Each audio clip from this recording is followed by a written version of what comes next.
Hey everybody, it's Scott Bischoff coming at you for Detroit Lions podcast. We are today going to break down the Detroit Lions Week 14 matchup at home against the Minnesota Vikings. It's going to be an interesting game. It's an important game, not necessarily for the NFC North division, but the Lions' slim playoff chances are on the line. Plus, we get T.J. Hawkinson coming back home. That'll be interesting. So, first thing. stjude.org/DLP, Detroit Lions Podcast. Christmas for the kids. This is it's something that Chris has going on the entire month. And it's amazing what he's doing to raise money for kids. I don't know how anybody else feels, but I know that's more important than any of this stuff. I'm happy to be a part of what Chris has going on. In terms of that, I think it's amazing that we're doing what we can. He's doing what he can. What he can do to make Christmas a nice time for people going through horrendous things. If you feel compelled or led to help, please do. So, having said that, stay tuned. Coming at you after the break is the Detroit Lions preview for Week 14.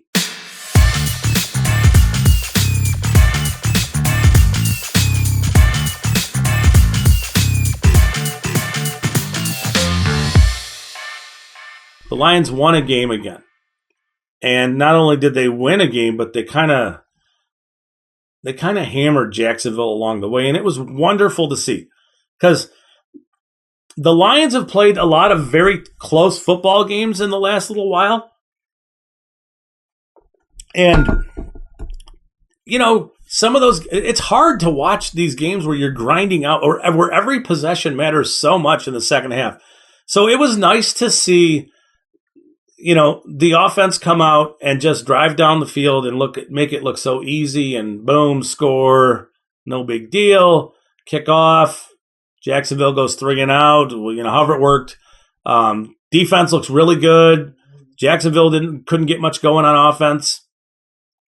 They punt. Lions get the ball. They drive down. They score. It's an easy game. It's nice. It was nice to have that kind of a game, and I do think there's a little bit more that we need to make out of that kind of a statement game than just it was a bad day for Jacksonville and the Lions, poured it on. It's good to punish good teams. Punish teams who are playing poorly. It's nice to see the Lions come out and drub Jacksonville. It just is.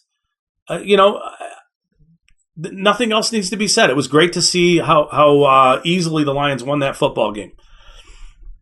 Okay, so we are at home against the Minnesota Vikings. Interesting week. Minnesota's kind of got the NFC North locked up. I want to say they're 10-2. The Lions are 5-7, but the Lions do have very, very slim, I would say almost none, but mathematically they have a very slim chance to get into the postseason. My guess is you need to go 5-0 and get a lot of help. However, it's still an important football game. The Lions are 5-7.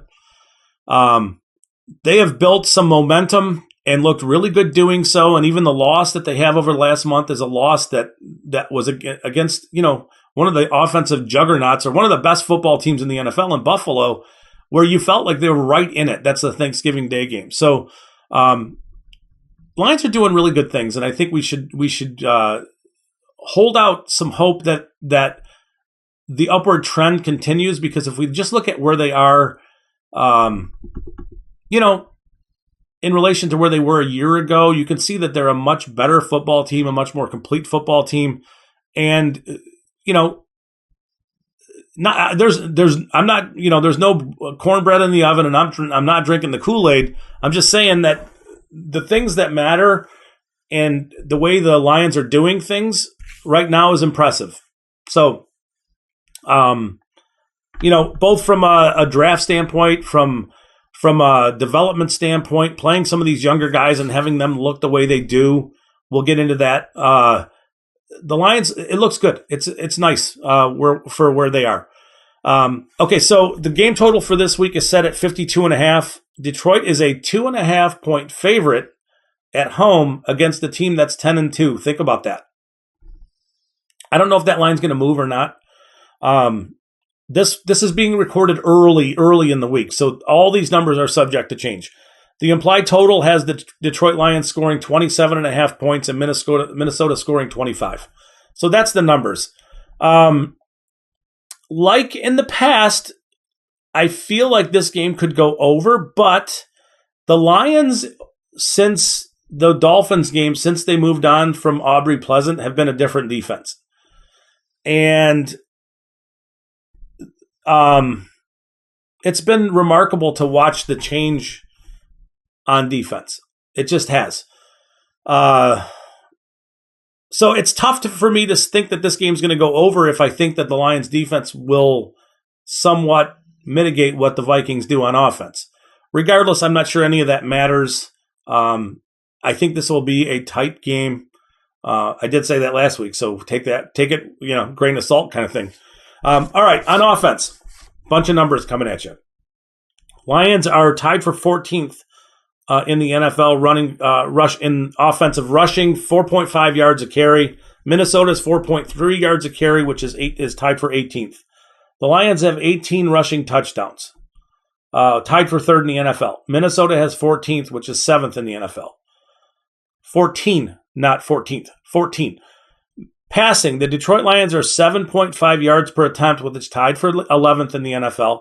Minnesota 6.6 yards per attempt, which is tied for 24th. The Lions have 19 passing touchdowns, tied for 11th. Minnesota has 18, which is tied for 14th. Okay, on to the defensive side of the ball. The Detroit Lions are allowing 5.2 yards per carry, which is 31st in the NFL. Now, let's not panic about that because the numbers over the last little while are different, and we'll get into it. Minnesota is allowing 4.4 yards per carry, which is tied for 12th in the NFL. Rushing touchdowns allowed. Detroit has given up 18, which is 31st, and Minnesota's given up 13th, which is tied for 19th. Passing defense. The Lions allow 7.3 yards per attempt, which is tied for 29th in the NFL. Minnesota allows 7.6 yards per attempt, which is 32nd in the NFL. Passing touchdowns allowed. Detroit's given up 19, which is tied for 22nd. Minnesota's given up 16, which is tied for 11th. The Lions have allowed 19 sacks through 12 games, tied for third in the NFL. They've done a very good job. They have a really good offensive line. Minnesota's allowed 30, which is tied for 18th. It's a middle-of-the-pack team. The Lions have generated 22 sacks, tied for 26th in the NFL. Minnesota's generated 30, which is tied for 15th. Interceptions. The Lions have thrown 7 picks, which is tied for 7th. Minnesota's thrown 9, which is tied for 15. The Lions have picked off 9 passes on the season, which is tied for 13th. There's some numbers in there that are good for the last, say, 5 games. Give it a second. Didn't mean it to sound like that. Hang on to your britches. We'll get there. Minnesota has picked off 12 passes, which is tied for 4th in the NFL. So those are the numbers. All right. So if we look back, if we go all the way back in time to week 3, bizarre football game in Minnesota. Minnesota ends up winning 28-24, but the Lions are up. The Lions are up 24-14 in the fourth quarter in this game. Minnesota scores 2 touchdowns in the fourth quarter to win the game. I think it's fair to say that the Lions had a late game collapse in that one. I don't mean to bring up all the bad stuff, but this is a game the Lions should have won. There were mistakes all over the field and all over the place in every way late in that game. I don't know if you remember, but there was a missed field goal. The Lions had a chance to somewhat salt the game away, and they had 2 runs that they had from, say, the Minnesota 35-yard line range. And they lost 30 to 35 range, and they lost. I think they lost yardage on both runs. And then they elected to kick a 53-yard, I think it was a 53-yard field goal that had almost 0% chance of being made as the kicker was trotting onto the field. This was the game that Minnesota had opened the doors, and it looked like both kickers were kicking out of bounds fades if we're playing golf. So it almost had no chance to be made, and then the Lions gave the ball back to the Vikings at midfield, and they threw a very quick touchdown to receiver who ran open in a busted coverage situation. So lots of mistakes, some play calling weirdness, some time management stuff. I think that's a game that's going to haunt the Lions' playoff chances. Dan Campbell's talked openly about that game being something that will haunt him forever. The nice thing to think about in this game is you did have Jeff Okudah shutting down Justin Jefferson. Completely just locked him up. So we can see how there's a little bit of the history. I know it goes back 10 weeks. So how relevant is it? I don't know. These are two different teams at this point. So this is some of the stuff I was alluding to in the numbers. And I'll try to be quick because we're already 11 and a half minutes into this. The Lions over the last 5 weeks, since they dismissed Aubrey Pleasant, are a completely different defensive team. Completely different. I would urge people to look at the stats just to see how impressive it is what the Lions are doing. It's remarkable what they're doing. So their pass defense, on average, opposing quarterbacks are 21 of 37 for 247 yards. They've given up 7 total touchdowns in the last 5 games. They also have 7 interceptions, and they have 11 sacks in that 5-game stretch. Okay, so I told you that they had 22 total. So if you have 11 in the first 7 games and you have 11 in the last 5 games, you've seen a step up in pressure. It strikes me as it's interesting that they have just as many. They're surrendering just as much passing touchdowns as interceptions. So the Lions have really turned it on from a standpoint of playmaking in the secondary and generating pressure. Their run defense. Now we need to segregate this out into 2 different things. Their run defense overall. In the last 5 weeks, teams have run the ball 130 times for 698 yards on them, which is 5.37 yards per carry. That's and they've also surrendered 5 rushing touchdowns. Okay, so that's an average of 26 runs for 140 yards every week. Okay, but we have to put in there a caveat about running quarterbacks. And we talked about this last week. I don't know if you guys watched last week's, but it's the same stuff. It's you have Justin Fields running for, what did Fields ran? Fields went bananas in week 10. He ran for like 147 yards and 2 scores. Daniel Jones ran for 50 yards. Josh Allen ran for like 78 yards on them. Last week, Trevor Lawrence ran for 32 yards on 4 carries. So when we look at this, we need to take into consideration that running quarterbacks are hurting the Lions. So when I tell you that teams that run for 698 yards at 5.4 yards a carry and 5 touchdowns total, that includes the quarterback runs. If we take out the quarterback runs, you're looking at 96 carries and 391 yards, which is 4.07 yards per carry. They've only given up 1 touchdown to a running back in the last 5 games. Okay? The numbers on average that you're surrendering to opposing running backs is 19 carries, and you're giving up 78 total yards over the last 5 games. Those are super impressive numbers. So you're looking at shutting down the run. You're looking at being opportunistic on defense. You're looking at getting a little more pressure on the quarterbacks. It's a very different defense than it was the first time these 2 teams played. Okay, so reasons to be super optimistic about what their defense is doing. And now we're talking about a 5-week stretch. We're not We're not talking about a one game sort of, it's such a small sample size. It doesn't matter. This matters. It's 5 weeks. On offense, I mentioned, the whole Jared Goff conversation is going to dominate the offseason, but Jared Goff has been good. Is he good enough in the big picture to take you where you want to go? Different conversation. But for right now, Jared Goff is doing an amazing job of taking care of the football. Over the last 5 weeks, he's 104 for 156, which is 67%. He's averaging 224 yards throwing per game. He's thrown 7 touchdowns in 5 games. He's only thrown 1 interception. He's doing a very good job. I think that getting Josh Reynolds and DJ Chark back and Amon-Ra St. Brown and getting all these guys healthy really mattered to him. Getting DeAndre Swift healthy and making plays as a pass catcher out of the backfield really matters to Goff. And play action passing is a huge part of Goff's game. One of the areas where the Lions have taken a step back, and not necessarily from a scoring standpoint, because they're still scoring, running the ball. They have 9 rushing touchdowns in the last 5 games, which is 1.8 touchdowns per game. It's a lot of rushing touchdowns. But the Lions are really they're only averaging just over 3.5 yards per carry over this 5-week span. 158 carries for 568 yards. It's still running the ball a lot. I mean, they're averaging 32 carries a game, but they're just not doing a ton with that.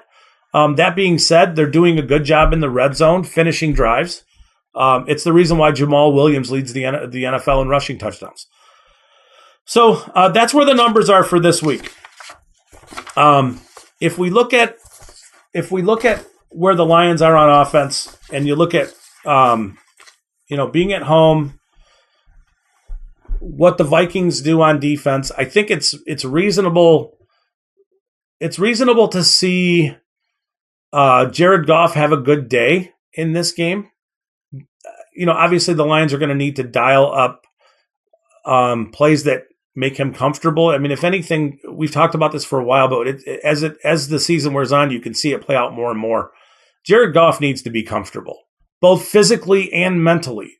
So one of the things that's important and good about getting Chark back and Reynolds and St. Brown and throwing in Jameson Williams and we'll see with Williams. I mean, I'm as big a Williams fan as there is. I'm super excited to see what he looks like. It's just going to take a little time.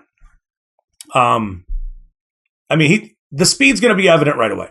So, but the point of that whole meandering thing I'm doing is, the point is that Jared Goff has always needed to trust his receivers to be accurate and to want to throw the football in time, in rhythm, in tempo and all that stuff. He needs to trust his guys to be where they're supposed to be.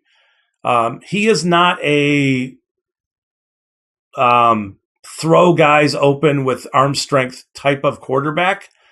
So he's more of a, and we've seen it. He needs to trust his guys, and he does. This group of receivers, he does, and he's comfortable. So the Lions need to continue to put him in comfortable situations. Pass protection, make him comfortable.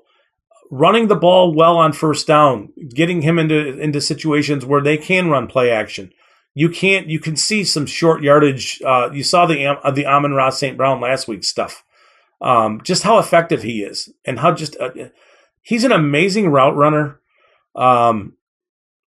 It's remarkable where he is as a player. But Goff clearly likes him. I mean, it's obvious to see.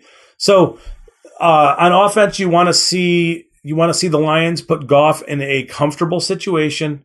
You want to see them, much like has been said over the last bunch of weeks, the teams that win the red zone game and the turnover game are generally teams that are going to win games.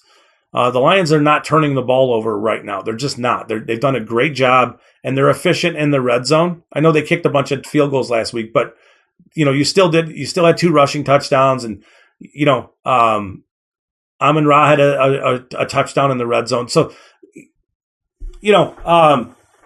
that's kind of where it is on offense. It's a simple formula. It's hard to execute, but with their offensive players, with the players they have up front, in pass pro and moving people off the ball, it's run the ball effectively and capitalize when you're in the red zone and keep your quarterback comfortable. That's it in a nutshell. On defense, it's a tall task when you look at Justin Jefferson and the player that he's become and the plays that he's capable of making. I think it's even looking at the week 3 game after how Jeff Okudah kind of blanketed him. Now, Okudah did it in a really savvy way. He did not allow Jefferson to get off of the line of scrimmage comfortably and easily. And he kind of just bullied him up a little bit. Like, if you just think about it, like receiver has a landmark to get to at a certain point in a quarterback's drop. So if we're thinking Kirk Cousins in the shotgun, snap, 2-step drop and a hitch, and he's expecting receiver to be at, an exact point on the field, and that's where the throw is supposed to go. And Jeff Okudah refused to allow Justin Jefferson to get to that landmark comfortably and easily. In fact, there were some times where he didn't get to the landmark, and Cousins didn't throw the ball to him just because it just wasn't there. So I would expect the Lions to do the exact same thing, to try to for Okudah to blanket Jefferson and limit Jefferson's ability to beat the Lions in the passing game. That's a lot tougher. I know they did it in week 3, but asking him to do it again, that's tough. Jefferson is one of, if not the best receiver in the NFL. So that's an interesting matchup. We'll see how it goes. One of the things that stands out is some of the Vikings injuries on their offensive line and what that means for pressure for the Lions up front. Can the Lions dial up some pressure and make Cousins uncomfortable? Because if Cousins is uncomfortable, he will turn the ball over. You can feel and you can see a scenario where the crowd noise gets to Cousins and the Lions bring some pressure and there's a turnover, something like that where you can see that kind of happening. So pressure is going to be a big deal for what the Lions can do this week. It's been a while since Dalvin Cook has been a major factor in the Vikings offensive in their plan. Dalvin Cook is a nightmare. He's a very difficult player to defend because if you're not gap sound and he gets into the second level of the defense, he's gone. It's just boom, he's gone. So Lions have to play very gap sound. They have to play disciplined. They have to do a very good job of defending the run. So the Vikings' run game is potent. Their passing game is potent. They're a very good offense, and now you throw in T.J. Hawkinson, who Google it if you want to Google it. I wrote this was in the pre-draft, and I got killed for it. The reason why I didn't think he was a good match with the Detroit Lions back in the year that he got drafted, and a lot of people were unhappy when they drafted him at me because it just was. I wasn't a huge fan of his game, or at least the way he was portrayed as this dominant blocker. I thought he was a good pass catcher and all that stuff, but I just didn't think he was a good blocker. So you can Google that article if you want to find it for whatever it's worth. But Hawkinson returns to Ford Field this week. It'll be very, very interesting to see if some of the Lions players are chippy with him, to see how the Lions defend him, how physical they are with him. He gives the Vikings offense, another dimension of playmaking ability when they already have multiple layers of playmaking ability. They have a very good running game between Dalvin Cook and Alexander Mattison. You have Justin Jefferson, you have Adam Thielen, you have players on the outside that can make plays. Then you throw in a player who can make plays up the seam. Now, I don't expect him to ask Hockenson to do a lot of blocking because I just don't think he's very good at it. But he's a really good weapon. As a tight end, he's a difficult player to cover. We'll see what the Lions do, what their game plan is on defense. But it's very obvious this is a very different unit, doing different things than they were back in Week 3, and even as back in the Dolphins game, which I think was Week 9, might have been Week 8, whatever it was. Since the Lions have moved on from Aubrey Pleasant, they're a different defense. So we'll see. There's a reason the Vikings are 10-2. They're a very good football team. I think they have flaws. I mean, there's a reason to be hopeful that the Lions can win this game, but to win this game, you need to execute on offense and defense, but you have to shut down big plays from Justin Jefferson and keep Dalvin Cook contained. And I think if you can do those things while generating some pressure on Kirk Cousins, things look okay. This will be an interesting test for the Lions because the last month has been great for them, and they've passed a few tests with flying colors. Even the loss, I think, is a test passed. I think that a national audience looking at the Lions on that day saw a very different Detroit Lions team. Now, again, it's a snapshot in time, and they have to continue the trend. But this week is an opportunity for them to continue building and to continue playing good football, which is really exciting to think about. That yes, they're 5-7 and they have slim playoff hopes, but they're playing really good football and meaningful football and football that really matters. So that's your preview for Week 14. Looking ahead, I look forward to talking to you a week from now after a Lions victory this Sunday. Exciting stuff. Have a great weekend, guys.